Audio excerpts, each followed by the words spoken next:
Open చేయంగానే night 1:30కు Bhairavapuram అనే ఊళ్ళో సంపంగి మహల్లో ఒక మంత్రగాడు ఆ మహల్లున్న సంపంగి అనే దయ్యాన్ని వదిలించాలని మంత్రాలు చదువుతుంటాడు. అయితే మంత్రాలు చదువుతుంటే కొద్దిసేపటికి వాళ్ళకి ఏవేవో శబ్దాలు వినిపిస్తాయి. అప్పుడే సంపంగి అనే దయ్యం వచ్చి ఆ మాంత్రికులందరినీ చంపేస్తుంది. కట్ చేస్తే మూవీ ప్రజెంట్కి వస్తుంది. నైట్ 2కి హైదరాబాద్లో legacy university principal doctor Ranjit అనేట ఆయన బిజీగా ఏదో వర్క్ చేసుకుంటూ ఉంటాడు. వాళ్ళ పిఏని ఛాయ్ తీసుకురా అంటే పిఏ వచ్చి ఛాయ్ ఇచ్చి, ఏంది సార్ 4 రోజుల సంది నిద్ర కూడా పోకుండా వర్క్ చేస్తురు, కనీసం అన్నం కూడా తింటలేరు, ఉత్త ఛాయ్ తాగుతురు, అంత బిజీ వర్క్ ఏంటి సార్ అని అడిగితే అప్పుడు రంజిత్ చెప్తాడు, 5 ఏళ్ల క్రితం ముగ్గురు ఈ కాలేజీలో జాయిన్ అయితే అందుకని వచ్చిర్రు, అప్పటి నుంచి నా జీవితాలు సంతోషం లేకుండా అయినాయి అని ఫ్లాష్ బ్యాక్ చెప్తాడు. ఇగో వాళ్ళు వీళ్ళే క్రిష్, వినయ్, మాధవ్ ప్రిన్సిపాల్ కాడికి వచ్చి, సార్ మేము మీ దగ్గర రీసెర్చ్ అసిస్టెంట్గా జాయిన్ అయ్యి పిహెచ్డి చేయాలనుకుంటున్నాం సార్ అని ఆయన ఇక ఉబ్బిచ్చి గాల్లోకి లేపుతారు. ఇక ప్రిన్సిపాల్ వీళ్ళు లేపుడుకు వాళ్ళు మస్తు మంచోళ్ళు ఉన్నట్టురు అని అనుకుంటాడు. ఇంతకు మీరు ఏ సబ్జెక్టులో రీసెర్చ్ చేయాలనుకుంటున్నారు అని అడుగుతాడు. అప్పుడు వినయ్ ఉండి, ప్రతి హ్యూమన్లో పాజిటివ్ ఎనర్జీ ఉంటుంది, అట్లనే నెగిటివ్ ఎనర్జీ ఉంటుంది, అయితే ఈ ఎనర్జీ ఇంబ్యాలెన్స్ వల్లనే ప్రాబ్లమ్స్, అయితే ఈ ఎనర్జీలను కనుక మనం బ్యాలెన్స్ చేయగలిగితే హ్యూమన్ లైఫ్ చాలా మంచిగా ఉంటుంది, అందుకే మీ గైడెన్స్ లా మెటాఫిజిక్స్ లా పిహెచ్డి చేద్దాం అనుకుంటున్నా అని చెప్తాడు. ఇక మాధవ్ ఉండి, నేను అమావాస్య రోజు పుట్టిన సార్, అందుకే నాకు దయ్యాలు కనిపిస్తుంటాయి, నేను రెగ్యులర్గా వీటితో మాట్లాడుకుంటా ఆ వీటి బాధలు తెలుసుకొని వాటి ఆత్మకు శాంతి కలిగేటట్టు చేస్తుంటా సార్, అందుకే నేను పారానార్మల్ ఫిజిక్స్లో పిహెచ్డి చేయాలనుకుంటున్నా సార్ అని చెప్తాడు. ఇంకా క్రిష్ ఉండి, నేను కొబ్బరికాయ పెట్టి చూసి లంక బిందెలు ఏడున్నాయో చెప్తా సార్, అందుకే ఆ ఇంట్రెస్ట్తోనే జియో సైన్స్లో పిహెచ్డి చేయాలనుకుంటున్నా అని చెప్పి ఆయన నొప్పించి ముగ్గురు కాలేజీలో జాయిన్ అవుతారు. అయితే కొన్ని రోజులకే ఇలా సంగతి ప్రిన్సిపాల్కి అర్థమవుతుంది. మన మాధవ్ నిజంగానే ఆయన దయ్యాలు కనిపిస్తున్నట్టు వీటితో మాట్లాడుకుంటా మందు సిగరెట్ తాగుకుంటూ ఉంటాడు. ఇక వినయ్ ఏమో అన్ని వచ్చడానికి ఎక్స్పెరిమెంట్లు చేసుకుంటా సామాన్లన్నీ ఆగమాగం చేస్తాడు. ఇంకా క్రిష్కేమో అమ్మాయిలంటే పిచ్చి, అడ్డమైన మాటలన్నీ చెప్పి వాళ్ళని పడేసి వాళ్ళతో ఎంజాయ్ చేసుకుంటూ ఉంటాడు. అసిస్టెంట్లుగా జాయిన్ చేసుకున్న పాపానికి ఏకంగా ఆలబిడ్డకే సూటి పెడతాడు. అప్పుడే రంజిత్ వచ్చి చూస్తాడు. చూసి ఇక కోపంతోని, ఎక్కడోళ్ళరా నాయన మీరంతా వచ్చి నన్ను తగులుకుర్రు అని వాళ్ళని యూనివర్సిటీ నుంచి బయటికి పంపాలని చూస్తాడు. కానీ ఎంత ట్రై చేసినా కానీ వాళ్ళని బయటికి పంపలేకపోతాడు. ఇంకా ముగ్గురు హాస్టల్ వార్డెన్తో కుమ్మక్కై హాస్టల్ని బ్యాంక్ బ్రోస్ క్లబ్ లెక్క మార్చి స్టూడెంట్స్తో ఎంజాయ్ చేస్తుంటారు. ఆ క్లబ్ 5th యానివర్సరీ రోజు ఇక వీళ్ళు ఫుల్ ఎంజాయ్ చేస్తారు. అయితే రంజిత్ ఉండి, వామ్మో వీళ్ళని ఇట్నే ఇచ్చిపెడితే ఇక కాలేజ్ సర్వనాశనం అవుతుందని ఆ కాలేజీలోకి వెళ్ళి పంపాలని చూస్తుంటే వీళ్ళేమో కాలేజీని ఇచ్చిపెట్టి పోలేక తీసేసి ఇంకా ప్రిపేర్ చేయలే, ఇంకో 3 సంవత్సరాలల్లో చేస్తాం సార్ అని చెప్తారు. అప్పుడు రంజిత్ ఉండి, మీకెందుకు ఆయన శ్రమ, నేను ఉండగా నేను చేస్తాగా అని వాళ్ళు కాలేజీలోకి వెళ్ళి పోవాలని కష్టపడుకుంటా వాళ్ళ థీసిస్ని కంప్లీట్ చేసి వాళ్ళకి డాక్టరేట్ ఇచ్చి కాలేజీలోకి వెళ్ళి బయటికి పంపిస్తాడు. ఇంకా వాళ్ళు ముగ్గురు ఇన్ని రోజులు మంచిగా ఎంజాయ్ చేసి సడన్గా ఇప్పుడు బయటికి నూకేసరికి ఎటు పోవాలో తెలియక ఫస్ట్ అయితే అటు దగ్గరలో ఉన్న వినయ్ వాళ్ళ ఊళ్ళకి పోదామని వ్యాన్ వేసుకొని బయలుదేరుతారు. అయితే వినయ్ ఉండి, లైఫ్లో సెట్ కావాలరా అంటే అప్పుడు క్రిష్ ఉండి, మనకు కూడా ఎవడో ఒకటి బకరా దొరుకుతాడు, మనం సెట్ అవుతాం, అప్పటిదాకా వెయిట్ చేయాలి అని అంటాడు. అయితే అప్పుడే సడన్గా బండి అయిపోతుంది. అయితే వినయ్ ఉండి, బండిలో డీజిల్ కొట్టియమని 5,000 ఇస్తిగా కొట్టియలే అని మాధవ్ని అడిగితే, ఓనియమ్మ నువ్వు కొట్టియమన్నది బండిలో డీజిలా, మన డీజిల్ ఏమో అనుకుని నేను బీర్లు పట్టుకొచ్చిన అని అంటాడు. ఇంకా అప్పటికే చీకటి అవుతుంది. అయితే వీళ్ళకు అటు కొద్ది దూరంలో ఏదో సప్పుడు వినిపిస్తుంది. ఏందబ్బా అని పోయి చూస్తారు. అయితే ఆడ ఒక మంత్రగాడు మంత్రాలు చదివి లంక బిందెలు దొరకబడతాడు. దొరికిచ్చినందుకు కొన్ని పైసలు తీసుకుంటాడు. ఇంకొకరికి దయ్యాన్ని వదిలిచ్చి ఆలకాడ కూడా పైసలు తీసుకుంటాడు. ఇదంతా వీళ్ళు ముగ్గురు చూసి అనుకుంటారు, మనం ఇన్ని రోజుల సంది ఇవన్నీ చేస్తుంటే మనకు ఒక్క రూపాయి ఇవ్వకపోయా, కానీ ఈడనేమో ఆయనకి ఫుల్ పైసలు ఇస్తారు. మనం మనకున్న తెలివికి సైన్స్ అండ్ టెక్నాలజీని యూజ్ చేస్తే మనం ఇంకెక్కువ సంపాదించుకోవచ్చు అని అంటే అప్పుడు వినయ్ ఉండి, గీ లేనిపోని అన్ని పెట్టుకుంటే ఆగమైతాం, వద్దురా ఇదంతా అంటే క్రిష్, మాధవ్ ఇద్దరు ఎంతకినారు, మనం ఇదే ఊళ్ళో ఉంటున్నాం, పైసలు సంపాదిస్తున్నాం అని అంటారు. అయితే ఇంతకీ ఏం ఊరు అని ఆడ చూస్తే భైరవపురం అని ఉంటది. అంటే మనం ఫస్ట్ చూసిన ఊరు ఇదే అది. ఇక తెల్లారీలు ఊరు మధ్యలో టెంట్ వేసుకుంటారు. Bank bros A to Z solutions అని పేరు పెట్టుకుంటారు. ఒక 3 డ్రెస్సులు కొనుక్కొచ్చుకొని వేసుకొని పాంప్లెట్లు కొట్టించి ఊరంతా వంచుతుంటారు. కానీ ఊరోళ్ళు పెద్దగా ఏం పట్టించుకోరు, తుడుచుకొని అవతల వాడేస్తారు. మన వినయ్ ఏమో పాంప్లెట్లు వంచుతందు పోతే ఆడ రత్తాలు చేపల ఫ్రై అనే హోటల్లో రత్తాలకు పాంప్లెట్ ఇచ్చి ఆమెను లైన్లో పెట్టుకుంటాడు. ఇంకో దిక్కు మన మాధవ్ తాగుతందుకు అదే ఊళ్ళున్న జిగేల్ బార్కు వస్తాడు. ఆడ సేమ్ మాధవ్ లెక్కనే ఇంకొక ఆయన కూడా దయ్యాలతో మాట్లాడుకుంటూ ఉంటాడు. అయితే మాధవ్ ఆడికి పోయి ఆ దయ్యం చెప్తుంటే ఆయన నుండి, నీకు దయ్యాలు అవుపిస్తాయా అని అంటే అప్పుడు మాధవ్ ఉండి, నేను అమావాస్య రోజు పుట్టినా, అందుకే నాకు దయ్యాలు అవుపిస్తాయి, మరి నువ్వు అని అడిగితే నా పేరే అమావాస్య అని చెప్తాడు ఆయన. వీళ్ళిద్దరు మంచి ఫ్రెండ్స్ అవుతారు. అయితే అప్పుడు మాధవ్ అమావాస్యకు చెప్తాడు bank bros A to Z solution గురించి. అప్పుడు అమావాస్య ఉండి ఆ ఊరోళ్ళందరినీ పిలిచి మీ తాతలు ఎవరన్నా ఏమన్నా లంకె బిందెలు దాచిపెట్టినా మీ ఇంట్లోకి ఎవరికన్నా సంపంగి దయ్యం పట్టినా ఎటువంటి ప్రాబ్లమ్స్ ఉన్నా సరే వీళ్ళు సాల్వ్ చేస్తారని ఆ పాంప్లెట్లు అందరికి పంచుతాడు. అయితే క్రిష్ పాంప్లెట్లు పంచే పనులుంటే ఆడ జలజ అనే అమ్మాయిని చూసి లవ్ లో పడతాడు. ఇక పాంప్లెట్లు ఇచ్చి మెల్లగా కలుపుతాడు. కొంచెం కొద్దిసేపటికి ఇంకా ఆమె పోతుంటే ఆడ ఆళ్ళ క్లాస్ ఓడే ప్రపోజ్ చేస్తాడు ఒకడు. అప్పుడే ఒకడు వచ్చి మా సర్పంచ్ గారు అమ్మాయికి లవ్ లెటర్ ఇస్తావురా అని డంబెల్ తీసుకొని కడుపులో దమ్మ గుత్తాడు. జలజోళ్ళు అయ్యొచ్చి ఆమెను కాలేజ్ పోకుండా గీడేం చేస్తున్నావు అని చెంపకూరికి సర్పు జరుస్తాడు. అప్పుడు వీళ్ళు అమావాస్యని అడిగితే చెప్తాడు ఆ జలజ సర్పంచోళ్ళ బిడ్డే, సర్పంచోళ్ళ భార్య 5 ఏళ్ల క్రితం చచ్చిపోతే ఈయన రషణ ఆమెని రెండో పెళ్లి చేసుకుండు. ఆ జలజని ఏడికి పోనీయాడు, ఎప్పుడు ఆమెను ఇంట్లోనే బంధిస్తాడు అని చెప్తాడు. ఇంకా వాళ్ళ నైట్ వీళ్ళు వ్యాన్ మీద సిట్టింగ్ చేస్తారు. అప్పుడు హీరో ఉండి జలజని ఆ నరకంలోకి వెళ్ళి తీసుకురావాలి, ఆమెను పెళ్లి చేసుకోవాలి అని చెప్తాడు. అయితే జరసేపటికి ఆడ ఒక గంట కొట్టంగానే అందరు దుకాణాలన్నీ బంద్ చేసుకొని ఎక్కడోళ్ళు అక్కడ ఉరుకుతుంటారు. ఇక ఫుల్ గాలి దుమారం వస్తుంది. వీళ్ళకేమో ఏం అర్థం కాదు ఏంది ఇది అని అనుకుంటారు. వీళ్ళు ఒక నాపే అడుగుతారు ఏమైందని. అప్పుడు ఆయన ఉండి ఇవాళ చంద్రగ్రహణం, ప్రతి చంద్రగ్రహణం రోజు ఆ సంపంగి దయ్యంకి శక్తులు అధికమైతాయి. 400 ఏండ్లకెళ్ళి ఆ కేరళ పిశాచి మా ఊరిని పట్టి పీడిస్తుంది, మీరు కూడా చదువుకోర్రి లేకుంటే సస్తారు అని చెప్పంగానే వీళ్ళు ఆయనత బయట ఉంటే సంపగల్లా అని వ్యాన్ లోపలి పోయి డోర్ వేసుకుంటారు. అయితే ఇక తెల్లారి అందరూ మళ్ళీ నార్మల్ గా తిరుగుతుంటారు. అయితే అప్పుడు వీళ్ళుండి వీళ్ళేంద్రో అసలు నైట్ ఏం జరగనట్టు అంత నార్మల్ గా తిరుగుతురు అని అనుకుంటారు. ఇంతలోనే అమావాస్య ఒక బేరం పట్టుకొస్తాడు. ఆయన చెప్తాడు వీళ్ళకు మా అమ్మ రోజు నా కళలకు వచ్చి నా కోసం ఒక లంకె బిందె దాచిన అని చెప్తుంది, కానీ ఏడబెట్టిందో చెప్తలేదు, మీరే కనిపెట్టాలి అంటే నైట్ వస్తాం పో మీ ఇంటికి అని పంపుతారు వాళ్ళని. ఇంగిళ్ళు నైట్ మిషన్లు వేసుకొని వాళ్ళ ఇంటికి పోయి ఆ లంక బిందెలు కనిపెడతారు. ఇంకా ఆయన పైసలు ఇస్తుంటే ఆ పైసలు వద్దు కానీ ఈ ఫోటోని సోషల్ మీడియాలో పెట్టి మేము మీకు చేసిన సహాయాన్ని చెప్పు అని చెప్తారు. ఇక తెల్లారి చూస్తే వీళ్ళ దుకాణం ముందు జనాలంతా లైన్ కడతారు. ఈ కపుల్స్ వస్తారు, మాకు పిల్లలు అయితే లేరు అని చెప్తారు. ఆ లాముండి మా ఆయనకు లెన్స్ తుప్పు పట్టిపోయింది రిపేర్ చెయ్యుర్రి అని అంటది. అప్పుడు వీళ్ళు సరే అని ఇక ఆమెను బయటికి పంపి ఇక వాళ్ళ మొగన్ని ఒక చక్రానికి కడతారు. కాయకు ఒక కిలబాటు కట్టి ఎలాడదీస్తారు. సెంటర్లో షాకు పెడతారు, ఏవేవో ఆకులు అంటించి పొగ పెడతారు. ఇక అటీచ్ చేసి ఆయనకి రిపేర్ చేసి తోలుతారు. ఇంక వీళ్ళు ప్రతి ఒక్కరికి వీళ్ళ స్టైల్లో ట్రీట్మెంట్ చేసి ప్రాబ్లమ్స్ సాల్వ్ చేస్తుంటారు. ఇంకో దిక్కు వీళ్ళకేమో గిరాకీ తగ్గుతుంది. ఇదంతా ఈ బ్యాంక్ బ్రోస్ వల్లనే అని వాళ్ళ మీద పగ పెట్టుకుంటారు. ఇంగిట్లా కొన్ని రోజులు అయినాక ఒక రోజు జలజోళ్ళు అయ్యా వీళ్ళని వాళ్ళ ఇంటికి పిలిపిస్తాడు. ఎందుకంటే వాళ్ళ రెండో భార్యకి దయ్యం పడుతుంది. వీళ్ళు ఆ దయ్యాన్ని వదిలేస్తారు. అప్పుడు సర్పంచ్ వీళ్ళని మెచ్చుకుంటాడు. అట్నే హీరోయిన్ కూడా ఇంప్రెస్ అవుతుంది. అయితే ఒక రోజు ఒకనికి గుండెపోటు వస్తుందని వీళ్ళ కాడికి పట్టుకొస్తారు. అప్పుడు వీళ్ళుండి ఒరే అది గుండెపోటు రా నాయన, మేమేం చేస్తాం, మేమన్నా డాక్టర్లమా, అర్జెంటుగా అన్ని హాస్పిటల్కి పట్టుకపోర్రా నాయన సస్తడా ఇంత అంటే వాళ్ళు వినరు, మీరే నయం చేయాలి అని లోపలికి పంపుతారు. అప్పుడు వీళ్ళు యూట్యూబ్లో చూసి ఏదేదో చేస్తే ఆయన లేచి మంచిగా నడుచుకుంటూ పోతాడు. ఇంకా ఆ ఊరోళ్ళు ఆయనను చూడంగానే వీళ్ళు మన ఊరిని కాపాడుతందుకు వచ్చిన దేవుళ్ళు అని ఇంకా వీళ్ళతోని మనకు పని లేదని వాళ్ళని ఆ ఊళ్ళకి వెళ్ళి ఎలగొడతారు. అయితే ఒక రోజు నైట్ క్రిష్ నిద్రపోతుంటే మదన రా నా దగ్గరికి రా మదన అని పిలుస్తున్నట్టు వినిపిస్తుంది. ఇంకా క్రిష్ ఆ సౌండ్ వినుకుంటా సంపంగి మహల్ దాకా పోతాడు.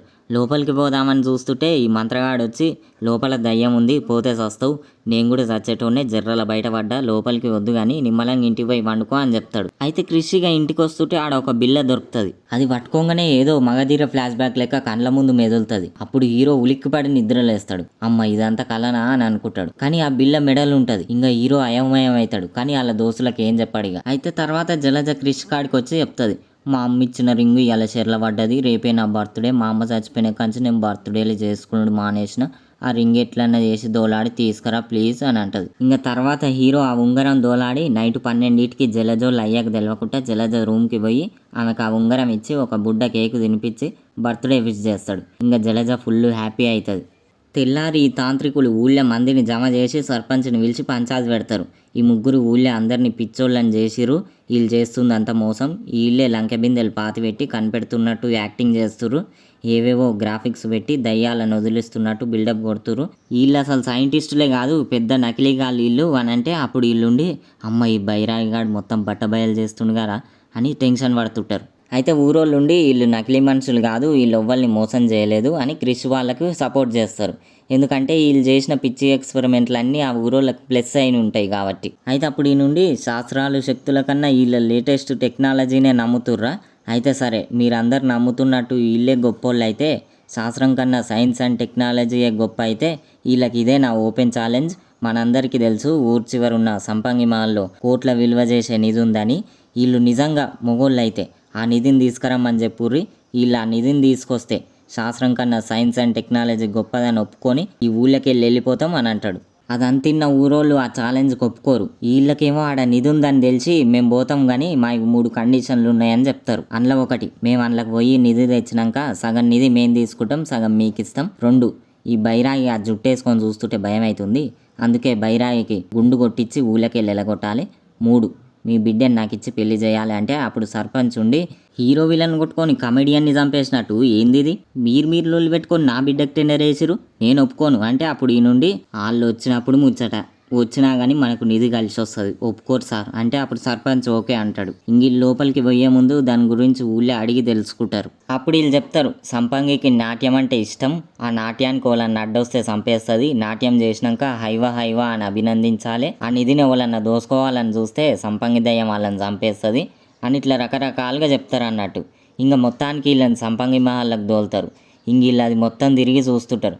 వావ్, ఈ ఇల్లు గిల్లు బూజు ఇవన్నీ ఎంత బాగున్నాయో కదా అని ఎంజాయ్ చేస్తుంటారు. కానీ వినయ్ ఏమో జర భయపడుతుంటాడు. ఇంక వీళ్ళు డ్రస్సులు వేసుకొని మనిషికో మిషన్ పట్టుకొని దోలాడుతుంటారు.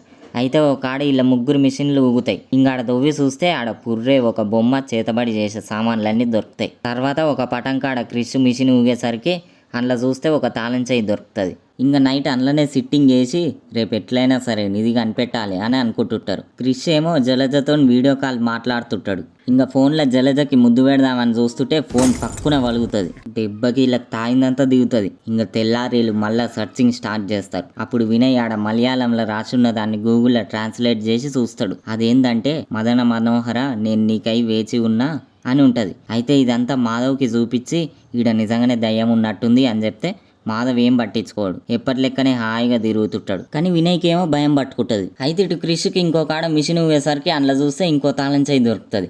ఉనియమ్మ తాళం చేతులు దొరుకుతున్నాయి కానీ ఎండ్ల పెట్టి తిప్పాలి, అది దొరుకుతలేదుగా పాడై అని అనుకుంటాడు. ఇక నైట్ పండుకున్నాక వినయ్కి ఓ రాత్రికాడ మూత్రం వచ్చి పోసుకుందామని పోయి పోస్తుంటే గజ్జల సప్పుడు వినిపిస్తుంది. ఏందని వెనకకు తిరిగి చూస్తే ఏముండదు. అప్పుడు ముందలకి తిరగంగానే బెడ్ మీద పడ్డదా కురుపుతాడు. అయితే బెడ్ కిందికి వెళ్ళి గజ్జల సప్పుడు వినిపిస్తుంటది. అయితే మంచం కింద ఫోన్ పెట్టి రికార్డ్ చేసి చూస్తే దెబ్బకు అడ్డం పడతాడు. అయితే తెల్లారి ఇలా చెప్తాడు ఇంట్లో నిజంగానే దయ్యం ఉంది అని. ఆ ఫోన్ తీసి చూపిద్దామంటే అందులో వీడియో ఉండదు. ఇంగిళ్ళు నమ్మరు. ఇంగిళ్ళు మళ్ళా నిధి కోసం దోలాడుతుంటే ఒక సీక్రెట్ రూమ్ లో ఒక లాకర్ కనిపిస్తుంది. అయితే వీళ్ళకు దొరికిన 2 అందులో పెట్టి తిప్పితే ఇంకోటి ఓపెన్ అవుతుంది. అయితే ఇంగిళ్ళు ఆ 3వ కీ కోసం దోలాడుతుంటారు. ఇంకో దిక్కు వినయ్ ఏమో క్రిష్కి మాధవ్కి దయ్యం ఉందని నిరూపించాలని ఆ మహల్లో 10 గళ్ళ కెమెరాలు ఫిట్ చేస్తాడు. అయితే అప్పటికే మాధవ్కు కూడా దయ్యం అవుపించేసరికి వినయ్కి చెప్దామని వినయ్ని దోలాడుతుంటాడు. కొద్దిసేపటికి వినయ్ ఆ రికార్డులు తీసి చూస్తే అందులో కెమెరా పెట్టేటప్పుడే వెనక దయ్యం కాళ్ళు రికార్డ్ అయి ఉంటాయి. ఇంకా అది చూడంగానే వినయ్ దర్చుకొని ఆ వీడియో క్రిష్ మాధవ్లకు చూపిద్దామనేసరికి అప్పుడే దయ్యం వచ్చి పొట్టు కొట్టి ఆడ పడేస్తుంది. తర్వాత మాధవ్ వినయ్ దగ్గరికి వచ్చి వినయ్కి చెప్తాడు నేను కూడా చూసినా అని. ఇంక వీళ్ళిద్దరు కలిసి క్రిష్కి చెప్దామని పోతుంటే మళ్ళా దయ్యం వచ్చి ఇద్దరిని కుదిపి కుమ్మేసి కల్లేసి మెల్లేసి ఊపేసి ఆపుతుంది. ఇంగిళ్ళ దెబ్బలు తట్టుకోలేక వామ్మో క్రిష్ ఏడున్నవరో దబ్బును రారో అనుకుంటూ ఉరుకుతారు. అప్పుడే క్రిష్ ఆడికి వస్తాడు. దయ్యం క్రిష్ను చూడంగానే కూల్ అయ్యి క్రిష్ను ఒక రూమ్లోకి పట్టుకపోయి నాట్యం చేస్తుంది. నాట్యం అయిపోగానే వీళ్ళు హైవా హైవా అని మెచ్చుకుంటారు. అట్లా అనగానే సంపంగి సిగ్గుపడి ఒక రూమ్లోకి పోతుంది. ఇంకా ఈ వినయ్ మాధవ్ ఇద్దరుండి మమ్మల్ని పొరక కొట్టి నిన్నేమో మంచిగా చూస్తుంది, నువ్వు తోపు ఊపు లేపు ఆపు అని ఏదేదో చెప్పి హీరోని ఉబ్బిచ్చి దయ్యం కాడికి పోయి నిధి గురించి తెలుసుకో అని పంపుతారు హీరోని. అయితే హీరో సంపంగితో అంటాడు డ్యాన్స్ గీన్స్ అన్ని బాగానే ఉన్నాయి కానీ గొంతు ఎందుకట్లా గరకు వస్తుంది మొగోన్ లెక్క అని అంటే అప్పుడు సంపంగి మొగోన్ లెక్క వచ్చుడేంది మొగోన్నే నేను అని అంటది. దెబ్బకి హీరోకి కళ్ళు బైర్లు గమ్మి వీళ్ళ కాడికి వచ్చి చెప్తాడు ఆడు మగాడ్రా బుజ్జి అని. అప్పుడు వీళ్ళుండి ఆడో మొగో ఇంతకి నిధి గురించి ఏమన్నా చెప్పిందా అని అంటే అప్పుడు హీరో ఉండి నువ్వు పోయి అడుగురా చెప్తుంది అని సీరియస్ అవుతాడు. ఇంకా వాళ్ళు ఆ 3వ కీ కోసం దోలాడుతుంటే ఆడ 3వ కీ కూడా దొరుకుతుంది. ఇంకా అది ఓపెన్ చేసి అందులోకి పోయి నిధి కోసం దోలాడుతుంటే సంపంగిది ఒక బుక్ దొరుకుతుంది. అందులో సంపంగి గురించి ఉంటుంది. ఇంకా వాళ్ళు అది చదువుడు స్టార్ట్ చేస్తారు. అయితే వాస్తవానికి సంపంగిది కేరళలోని మౌలి రాజ్యం. సంపంగోళ్ళయ్య పేరు సదాశివరాజు. ఆయన ఒక గొప్ప వీరుడు. అందుకే ఆయన కొడుకైన సంపంగి చంద్రమౌళిని కూడా గొప్ప రాజుగా చేయాలని అనుకుంటే సంపంగి ఏమో కూచిపూడి నాట్యం, చీర కట్టుకున్నాడు, ఆడోళ్ళ లెక్క తయారవుడు. అప్పుడు ఇవన్నీ చూసి అల్లయ్య సంపంగిని అసహ్యించుకుంటాడు. అయితే ఆ రాజు సంపంగికి చెప్తాడు, వద్దురా సంపంగి, నువ్వు గిట్లా ఆడోళ్ళ లెక్క చెయ్యకు, నేను రాజుని, నీ వల్ల నా ఇజ్జత్ పోతట్టుంది, ఇవన్నీ బంద్ చేసుకోజరా అని చెప్తే సంపంగి ఉండి, నువ్వే నన్ను అర్థం చేసుకో ప్లీజ్, నేను మారలేను అని అంటే అప్పుడు రాజుండి ఈడు వినేటట్టు లేడని ఆ రాజ్యంలో నాట్యాన్ని బహిష్కరిస్తాడు. అట్లనే సంపంగికి కలరీ శిక్షణ ఇస్తందుకు మదన మనోహరుడు అనే శిక్షకుణ్ణి పిలిపిస్తాడు. అయితే మదన మనోహరుడు సంపంగి బాధని అర్థం చేసుకుంటాడు. ఎందుకంటే ఆ మదన మనోహరుడు కూడా అదే కేటగిరీ అన్నట్టు. ఈ ముచ్చట రాజుకు తెలుస్తుంది. నేనేదో ఈయనకి కలరీ నేర్పుతాడని పిలిపిస్తే ఇద్దరు కలిసి నా ముఖం మీద కలర్ గుప్పిరుగారా అని అనుకుంటాడు. ఇంక వీళ్ళిద్దరిని చంపాలని చూస్తాడు. అప్పుడు వీళ్ళిద్దరు ఇంట్లోకెళ్ళి ఇంత బంగారం తీసుకొని ఆంధ్ర రాజ్యంలోని నాట్యానికి ప్రసిద్ధి చెందిన కూచిపూడి అనే గ్రామానికి వచ్చి స్థిరపడతారు. అయితే ఒక పౌర్ణమి రోజు నైటు పక్క రాజ్యంలో పని చూసుకొని వస్తా అని మదనుడు సంపంగికి చెప్పి ఆమెను జాగ్రత్తగా ఉండమని చెప్పి ఒక లాకెట్ ఆమెకి ఇచ్చి ఆడికెళ్ళి పోతాడు. ఇంకా ఆ బుక్కులో ఆడి వరకే రాసి ఉంటది. అసలు తర్వాత ఏమైంది, ఆ మదనుడు ఎటుపోయిండు, ఈ సంపంగి ఇట్లా దయ్యం లెక్క ఎందుకు మారింది అని ఆ మిగిలిన స్టోరీ కూడా తెలుసుకుందామని అందులో దోలాడుతుంటారు. అప్పుడే వీళ్ళ కాడ గోడ మీద ఒక బొమ్మ కనిపిస్తుంది, మదనుడు సంపంగి ఇద్దరిది. అది చూడంగానే వీళ్ళు ఫుల్ షాక్ అవుతారు. ఎందుకంటే ఆ మదనుడు సేమ్ టు సేమ్ మన క్రిష్ లెక్కనే ఉంటాడు అన్నట్టు. అప్పుడు వీళ్ళకి అర్థమవుతుంది అందుకే ఆ సంపంగి క్రిష్ని ఏం చేస్తలేదని. అయితే క్రిష్కి దొరికిన ఆ లాకెట్ కూడా అల్లదే. అయితే వినయ్ మాధవ్ ఇద్దరు కలిసి క్రిష్ని ఆ మదనుడి లెక్క తయారు చేసి తర్వాత ఏం జరిగిందో తెలుసుకో అని పంపుతారు. అయితే అప్పుడే అమావాస్య ఆగబట్టలేక మాధవ్ కోసం మందు తీసుకొని మహల్లోకి వస్తాడు. హీరో ఇక సంపంగి కాడికి పోగానే సంపంగి చాలా ఎమోషనల్ అవుతుంది. అప్పుడు క్రిష్ ఉండి నేను నీకు అయాల ఏం చెప్పి పోయినా అని అడిగితే సంపంగి ఉండి నీకు గుర్తులేదా అని అడుగుతుంది. అప్పుడు క్రిష్ ఉండి గాయాల నెత్తిలో కొబ్బరికాయ పడ్డది, కొన్ని మర్చిపోయినా, ఏం చెప్పినా చెప్పు అని అడుగుతాడు. అప్పుడు సంపంగి ఉండి నన్ను పెళ్లి చేసుకుంటా అని చెప్పినవు, పెళ్లి ఏర్పాట్లు చేస్తా అని పోయి అటే పోయినవు, నేనేమో నీ కోసం చూసి ఇట్లా అయిపోయినా అని చెప్తుంది. ఇంకా అదంతా ఇన్న క్రిష్ వీళ్ళ కాడికి వచ్చి వీళ్ళకు జరిగింది చెప్తాడు. అట్లా పెళ్లి ఏర్పాట్లు చేస్తేందుకు పోయిన మదనుణ్ణి సంపంగోళ్ళయ్య సదాశివరాజు సైనికుడు చూసి మదనుణ్ణి చంపి సంపంగిని కూడా చంపాలి అని అనుకుంటే మదనుడు సంపంగి ఉన్న ప్లేసు వాళ్ళకి తెలియవద్దని ఆ సైనికులతోని పోరాడి వాళ్ళందరినీ చంపి ఆ పోరాటంలో పాపం మదనుడు కూడా చచ్చిపోయిండు అని చెప్తాడు. ఇంకా సంపంగి స్టోరీ విన్న తర్వాత వీళ్ళంతా చాలా ఎమోషనల్ అవుతారు. అయితే అప్పుడు హీరో ఉండి నేను సంపంగిని పెళ్లి చేసుకొని ఆమె ఆత్మకు శాంతి కలిగేటట్టు చేసి ఈ నరకం నుండి విడుదల చేస్తా అని చెప్తాడు. ఇంకా వీళ్ళు కూడా సంపంగి గురించి ఆలోచించి సరే అంటారు. అయితే వీళ్ళు ఎవ్వరికి చెప్పకుండా తాలిబొట్టు తీసుకురా అని అమావాస్యను దోలుతారు. అమావాస్య పంతులకు చెప్పి తాలిబొట్టు తీసుకుంటాడు. అయితే అదొక ఆయన వింటాడు. ఎంబటే ఊళ్ళో పోయి అందరికీ చెప్తాడు. అయితే ఊరు జనమంతా వస్తారు మహల్కి. వచ్చి దయ్యాన్ని పెళ్లి చేసుకునేది ఇది తప్పు, దీనికి మేమంతా ఒప్పుకోమని అంటారు. అప్పుడు క్రిష్ ఊరోళ్ళకి సంపంగి స్టోరీ మొత్తం చెప్పినాక ఊరోళ్ళు కూడా సంపంగి బాధను అర్థం చేసుకొని ఇంకా వాళ్ళే పెళ్లికి అరేంజ్మెంట్స్ అన్ని చేసి వీళ్ళకి పెళ్లి చేస్తుంటారు. అదే టైంలో ఈ తాంత్రికులు వస్తారు పెళ్లి ఆపుదామని. ఇక అప్పుడు సంపంగి కోపం వచ్చి ఒక్కొక్కని గాళ్ళకి లేవటి బండకేసి కొడుతుంది. ఇంకా తర్వాత క్రిష్ సంపంగి మేడల తాళి కట్టంగానే ఇంకా సంపంగి ఆత్మ శాంతించి ఆమె ఆత్మ స్వర్గానికి వెళ్ళిపోతుంది. ఇక పోత సంపంగి వీళ్ళకు నిధి కనిపించేటట్టు చేసిపోతుంది అన్నట్టు. ఇంకా నిధిలో సగం ఊరోళ్ళకి ఇచ్చి జలజని పెళ్లి చేసుకుంటాడు. ఇంకా తాంత్రికునికి గుండు కొట్టిస్తారు. గుండు కొట్టించినాక వీళ్ళు గుర్తుపడతారు ఈడొవడో కాదు మన సీనియరే అని. అయితే ఎందుకు ఇట్లా వచ్చినావు అంటే ఏ జాబు రాక గీ జాబు తోలాడుకున్నా అని చెప్తాడు. అయితే వీళ్ళుండి ఏం కాదు పక్కూళ్ళే పోయి నీ పని కంటిన్యూ చేసుకో అని చెప్పి ఇక వీళ్ళంతా హ్యాపీ అవుతారు. ఇంక వినయ్ ఆ రత్తాలని పెళ్లి చేసుకొని అదే మహల్లో కాపురం పెడతాడు. ఇంగిటు మాధవ్కి ఎటు దోయక ఎవ్వరు లేక ఒక సీక్రెట్ రూమ్లకు పోతాడు. అందులో పోగానే గజ్జల చప్పుడు వినిపిస్తుంది. సడన్గా ఏదో అవుపిస్తుంది. ఎంబటే షాక్ అవుతాడు. అంతే ఇక సీన్ అయిపోతుంది. మీకు ఈ వీడియో నచ్చితే వీడియోని లైక్ చేసి ఛానల్ని సబ్స్క్రైబ్ చేసుకోండి. వీడియో చివరి వరకు చూసినందుకు థ్యాంక్స్.